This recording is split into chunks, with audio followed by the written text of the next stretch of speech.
You're listening to the Chicago Audible Podcast, changing up the way Bears fans stay up to date on their favorite team since 2015. Now get ready, because it's time to bear down.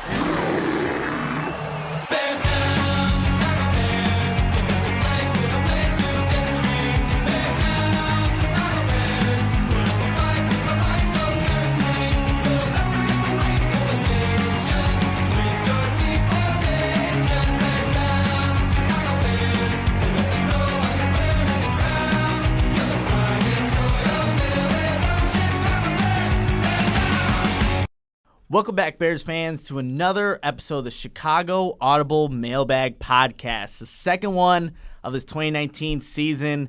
I'm here, your host, Nicholas Moriano, and I'm joined by my co-host, Charlie Bevins. Charlie, we got the day off of class today. We did. How was that? Did you do anything productive with your time off? Or I got a haircut. Otherwise, really, no, not really. Well, obviously, this is a podcast. It looks good, you guys. Good-looking haircut there. Charlie, we obviously have some questions after yet another loss from the Bears, 3 in a row against the Chargers. So, predictably, the fan base isn't happy. What was more difficult for you to watch? Was it them just get run out of the building by the Saints, or was it, yet again, more kicking struggles? I think so. The kicking struggles are definitely a part of it, but the red zone. Oh, yeah. My goodness, Charlie. I don't think I've ever seen anything like it. I tweeted out during the game, it can't be that hard to score. It can't be that hard to get into the end zone. Against the Chargers, too. I saw something about like how many different plays Nagy ran. And at first I kind of took it to mean like, you know, he's trying everything and nothing's working. But then it's like, you know, only one of these involves a David Montgomery carry. And that's where the issue lies there, Charlie. And that's why a lot of people are split. Look, I don't think you can only blame one person for why the Bears are 3-4 up to this point. But when you had those questionable play calling where you're not running David Montgomery, who got you to that point of the field in the first place, using that I formation, it's questionable for sure. All right, Charlie, let's just get right into this. We have a couple of audio questions here that you guys submitted. We have some Twitter questions, so we're here to break them down and give you our insight. We're going to start off with our first question of the day. Oh, hey, this is Brian from near North. Hey, I saw the Eagles playing the other night. Jordan Howard looked like he was running pretty well. I know the Bears' offensive line, leaves something to be desired, but the running game being what it is, I wonder if you have any thoughts about the personnel moves, particularly launching Howard, who seems to be a pretty good running back. Thanks. That's definitely a fair question, Brian, that I was a little surprised that it got brought up so often in the offseason. But, you know, as the first couple of weeks progress of the season where Montgomery's really not able to do anything and Howard is kind of lighting it up in Philly, it just, for me, it kind of gets back to a broader conversation about running backs. And, you know, I do think a skill set like Howard's is replaceable regardless of where it fits. The Eagles have done a good job maximizing his strengths as a runner, but even you saw on Sunday, they started going to Miles Sanders a little bit more. I think they're trying to work him into that offense progressively throughout the season more than Howard. But at the same time, I do think you know, I'm not sure how Howard would have done with this offensive line, and, you know, his evasiveness leaves a lot to be desired. So those guys getting right through to the line of scrimmage, I think Montgomery has a better chance of getting away from those tacklers than Howard does. But, you know, is it a fit thing? Maybe, but it was only until last week that we saw Montgomery really take a step forward in this offense and show that he does fit. Yeah, and I think obviously you see what the I formation can do for, you know, running back like a David Montgomery. Just getting those, you know, more of those carries, having, 27 attempts for 135 yards and a touchdown. But I don't have an issue whatsoever with the move that the Bears made in March last year, trading Jordan Howard to the Eagles for a 2020 sixth-round draft pick. Potentially could be a fifth-round pick depending on what Howard does this season. And it looks like with the production he has so far, it could be that for the Bears. But like you said, Charlie, how this offensive line was playing prior to this game against the Chargers, I don't know if Jordan Howard even gets as many yards as David Montgomery, because you see that, again, prior to this Chargers game, David Montgomery had to fight for every single 2-yard gain, 3-yard gain, making people miss, ducking under people, doing whatever he had to do.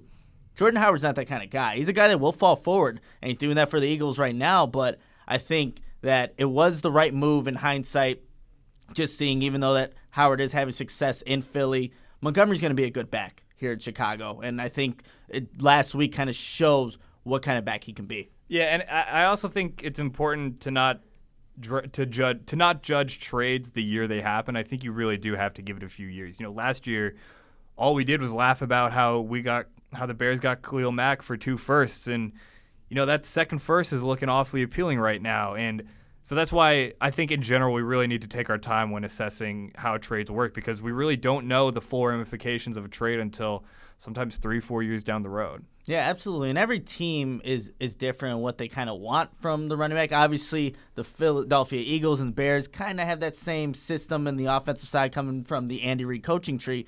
But Nagy believed that, getting a guy like Montgomery, who is a better option out of the backfield in terms of passing. Jordan Howard only has 9 receptions on the season right now out of the backfield, but it comes and goes with each team what they want out of a running back. But it looks like it'll be a good thing for both teams. Montgomery with the Bears, Jordan Howard with the Eagles, and they get to reunite this week, which will be maybe Jordan Howard's revenge game. We'll see how it goes. We had the Alshon Jeffrey revenge game last year in the wild card.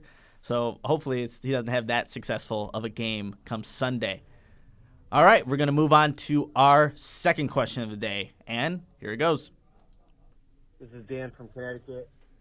I'm glad that, Nick, you have already, left as a Mitch Trubisky bandwagon, what little is left of it. My question is, since the Bears are not going to go anywhere with him and presumably are going to move on, with all these other pieces in place, would you suggest they kind of go big for a trade and get a win-now quarterback as opposed to developing, or should they do both, get a win-now guy and a young guy to develop under a rookie contract? Thanks a lot.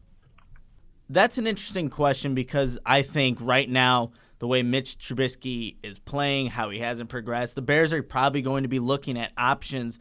And anything's on the table, to be completely honest, Charlie. Whether they want to go draft a quarterback, bring a veteran in, I think those are both possibilities. But we were talking on the last audio mailbag that if you bring in potentially a rookie, there's that time frame where you have to wait for this guy to become the quarterback that you need him to be to maybe lead a team to, a playoff run or a Super Bowl.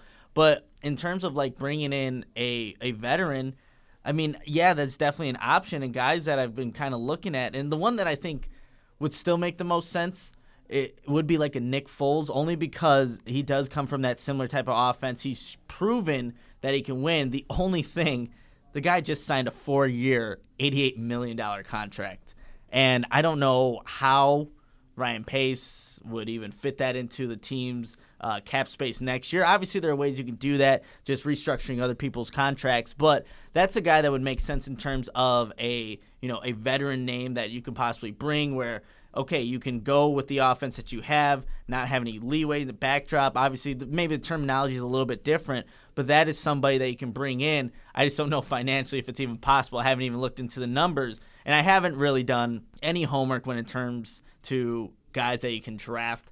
Not at that point of the season yet. We still have 8 games here in the regular season, so still looking to see what could be a possibility. But I do think the Bears will end up drafting a quarterback. I just haven't looked into names. But Charlie, what do you kind of think in terms of like what the Bears could do for a future quarterback? So a couple things, as you mentioned with Nick Foles, the guy's making about $22 million a year. Right now they have $13 million in cap space next year. They can get creative. There's some logical cuts like Cordero Patterson, Taylor Gabriel. I mean, unfortunately those are the kinds of moves they have to make in order to afford a guy like Nick Foles. And again, that's just kind of it gets back to what we talked about last week. That's kind of what happens when you go all in on the wrong quarterback. It's funny. I kind of talked a little bit about this with Chris Emma from The Score on my radio show on Monday. There were a lot of question marks about Trubisky since he came out of college. It's really surprising looking back on it, and especially when you look down in Jacksonville, that they didn't take a flyer on a guy in the 5th or the 6th round. Again, it's not, you don't expect to get a Gardner Minshew, but it's one of those things where if you find a guy that you like in the 6th round and you kind of keep developing him, it is sort of that worst case scenario guy where, we know what Chase Daniel is, but if you're able to draft a guy in the 5th or 6th round, maybe even the 7th round, I don't know, but over these past couple years, you do have that at least possibility that something can sort of grow behind Trubisky. And, I think that's definitely an oversight on their part and probably showing a little too much confidence in their quarterback that, it's a good thing to have confidence in your quarterback, but I think you have to have measured confidence in your quarterback. In terms of options, I mean, we talked about Foles, but again, this is going to be the question that looms over this whole season. What can they do besides Mitch Trubisky? And, I keep coming back to Andy Dalton, who just got benched for Ryan Finley this week. It seems like that's over in Cincinnati. They can cut him for pretty cheap this offseason. And, I think that's kind of the most logical thing. But, again, you're looking at Marcus Mariota with the connection to Mark Helfrich. Maybe you bring him in on a cheap deal, but I don't think it's going to be that cheap a deal. Do you really want to be paying that many quarterbacks that much money when you have as little cap space as they do? It's a tough call to make, and that's just the reality that they're in. Yeah, and the scary thing also when you think about this whole quarterback situation, and maybe Mitch can turn it around. I'm not, thinking that will obviously happen, but Ryan Pace hasn't really proven that he knows what a good quarterback looks like. He brought in Mike Glennon, which is a name that I don't really like bringing up on any kind of podcast just because it's Mike Glennon. He liked Marcus Mariota. Obviously, the situation in Tennessee Love right Mariota. now. Yeah, and I mean, wanted to get him if he had the chance. We're here with the Mitch Trubisky situation. There's no proven fact that if Ryan Pace gets another chance at this, that he's going to succeed, which is kind of scary for Bears fans in this organization because that is the most important position in all of sports, and if you can't get it right, doesn't matter how much talent you have because this Bears team has plenty of it. They're 3-4 right now because they picked the wrong guy.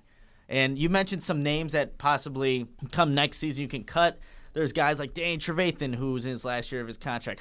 Clint Dix will be up. Aaron Lynch, Roy Robertson Harris. So there are going to be guys that you won't have to pay after the season. Maybe that gives the cap space in the Bears' favor, but yeah, it's going to be an interesting situation unless Trubisky can dramatically turn this thing around, bring, this fan base to kind of think that he can be the guy, which right now, Charlie, that just isn't the case. A couple end-of-game drives, that's not what we should be hanging our hopes on anymore. That's sort of what we did this past offseason, and it kind of seems like that's what some people are doing right now, and there needs to be actual substance and prolonged substance of him being that guy, and it just hasn't been there. Charlie, I think you brought up a really good point because I think going after this the wild card game, there was that last drive that Trubisky had. That whole quarter, really. Yeah, and people, Bears fans, myself included, Bears analysts, they were saying, look at what he can do. If he could just build from that quarter, things could open up for this Bears offense. But we were so focused in on that one quarter and what the possibility could be for Mitch, and it just hasn't translated an entire game. That's a quarter. There's a couple of throws in a game. Where's the consistency? And that's where on the post-game podcast, I was done with it. We don't see the consistency from a guy. Yes, he's had a different offensive coordinator his first year, Nagy in his first year, but this year there hasn't been enough consistency, and that's why I've just about had it with Mitch and the mistakes and the footwork. It's the little things. It doesn't matter if you're in a different offense or not. You still got to have the right footwork and know how to throw a football. It just seems like that hasn't translated for Mitch, and that's why when you look at the quarterback position, it's just in turmoil, I would say, for the Bears right now. But it's going to be interesting because obviously there's still games to be played left in this season, and Mitch Trubisky can possibly turn around the narrative, but it's going to be really, really tough. Last thing on this, his QBR on the season is 36.5. I know that's not, the best stat, but When it's that low, it's indicative of something. That was a terrible number right there. But that's what it is. That's the reality of the Bears quarterback situation and the reality of the team. We're going to go to our last audio question of the day, and here it is. Hey, Chicago Audible. It's Michael West calling from Reedley, California. My question is, if the season continues to go south at the pace we're going, what do you think what will happen to Matt Nagy? Do you think the Bears release him before the season ends, or do you think they release him after? And if so, who are your early possible head coach candidates, to replace Nagy and get this team turned around? Thanks, guys. Love the show. I don't think that this spells the end of Nagy. I think we've seen him be a very good coach before in terms of not just being that team leader, but in terms of how he's able to get the offense going in a few spots last year. A lot of it, it's hard to call plays when you don't trust your quarterback. And I don't think that's indicative of – I don't think that's an indictment necessarily on Nagy nearly as much as it is on Trubisky. It's hard to – at some point your quarterback just has to be better. In terms of moving on from him, like I said, I don't think it'll happen. I think one of the other things that goes into that calculus is who is available. I mean, you always have to look at the options that are on the table. The Jets hired Adam Gase. There really weren't a whole lot of other options this past coaching cycle. The Cardinals hired Cliff Kingsbury. I mean, Kingsbury I think is a little different, but look at the Jets right now. Gase might get fired after his first season, and there just weren't many great options last year, and that's not a situation you want to find yourself in. The Bears are really lucky that they moved on from Fox when they did because there were so many good candidates available. The Colts ended up hiring Frank Reich in that cycle. That Bears got the Coach of the Year with Nagy. So, in terms of options, maybe Eric Bieniemy in Kansas City, but I think it might be kind of hard to sell a fan base on going back to the same well you just got the guy you fired from. Everybody's going to want Kingsbury, Lincoln Riley out of Oklahoma. I know there's no salary cap on what you can give a coach, but he's not going to come cheap. And at some point you got to consider, is it really that much better than what we already have?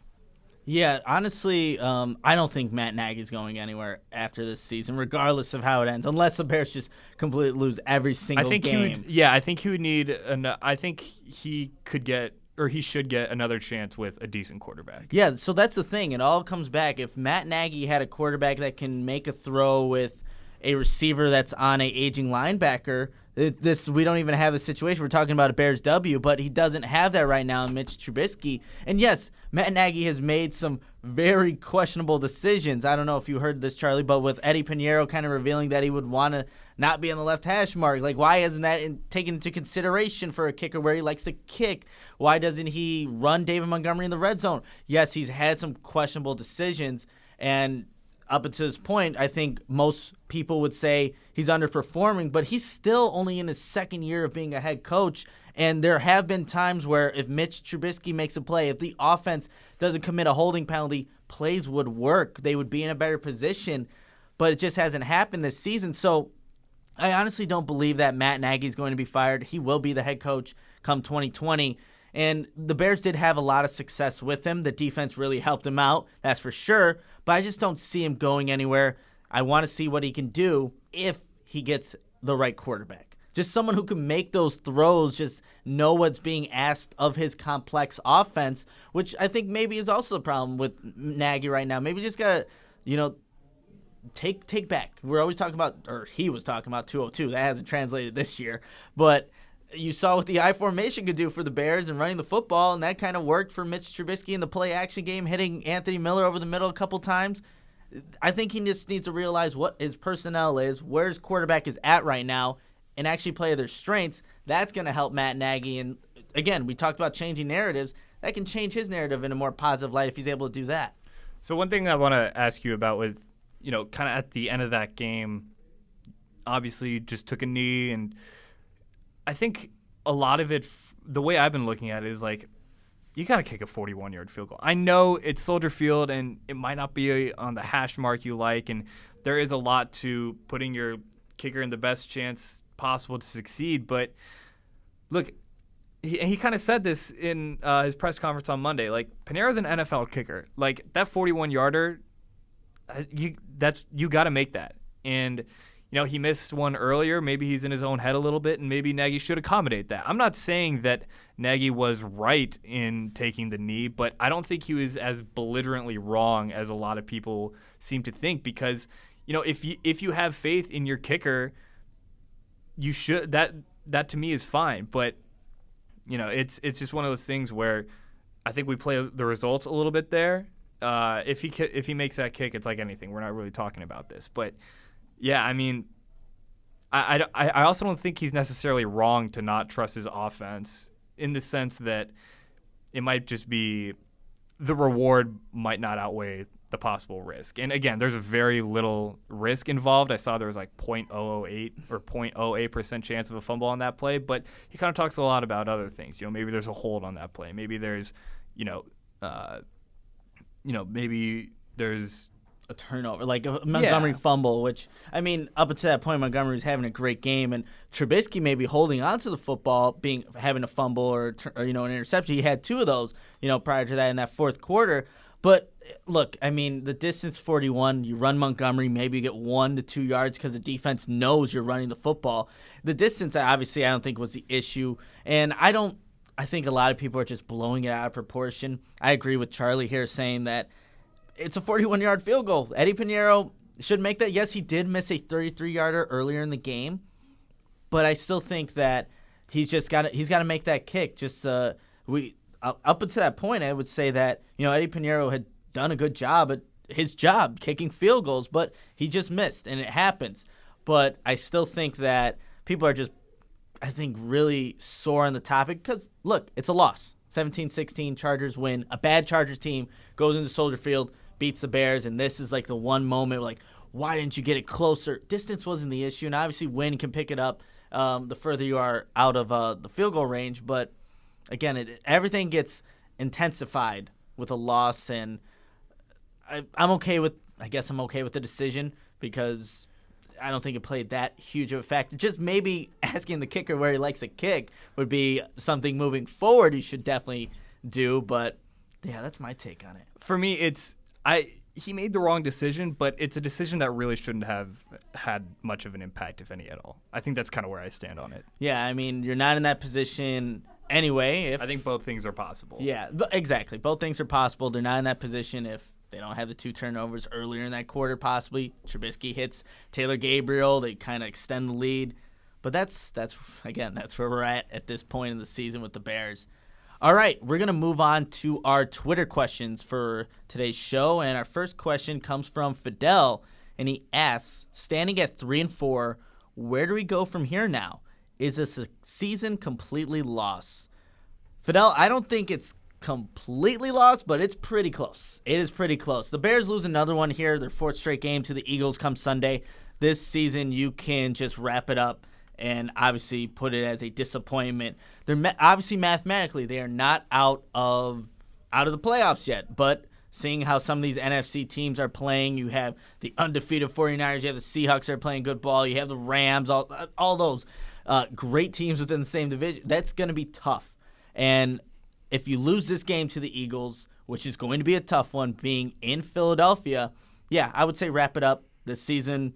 There was a lot of expectations, 100th year for the Bears. I was at the 100 Years Convention, so much hype surrounding it, but they lose this one against Philadelphia, that will basically wrap it up, and especially if you see Mitch continue to struggle, that would just about do it. What do you think, Charlie?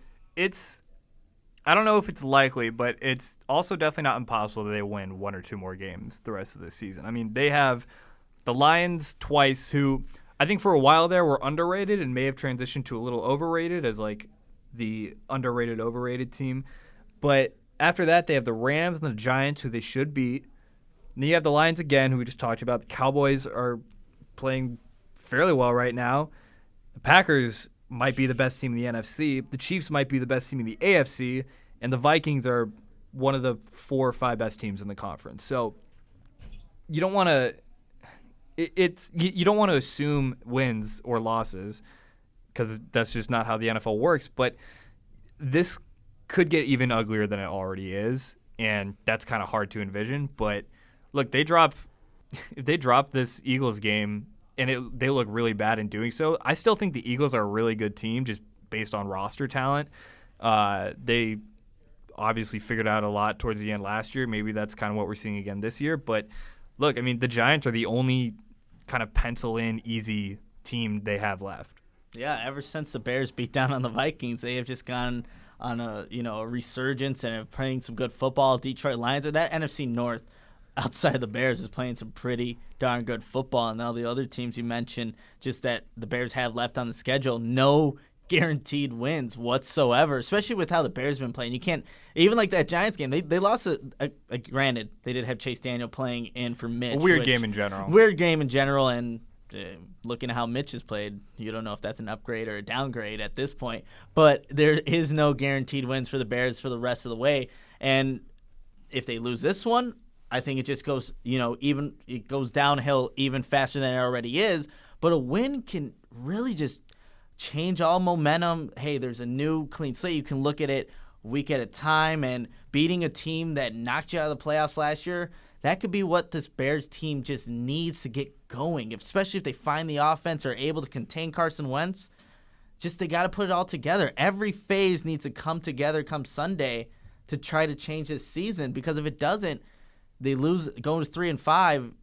That's it. That's basically it. And we already talked about the schedule and how that'll play out. So, yeah, it's not so Fidel, it's not completely lost yet. Come Sunday, they lose, then it will be. All right, we're going to our last question for the audio mailbag podcast. This one's not audio, but it's a Twitter question. And it's from Michael Thornton. Michael asks, do you believe Mitch's performance is a reflection of his confidence with Nagy's poor play calling? Interesting.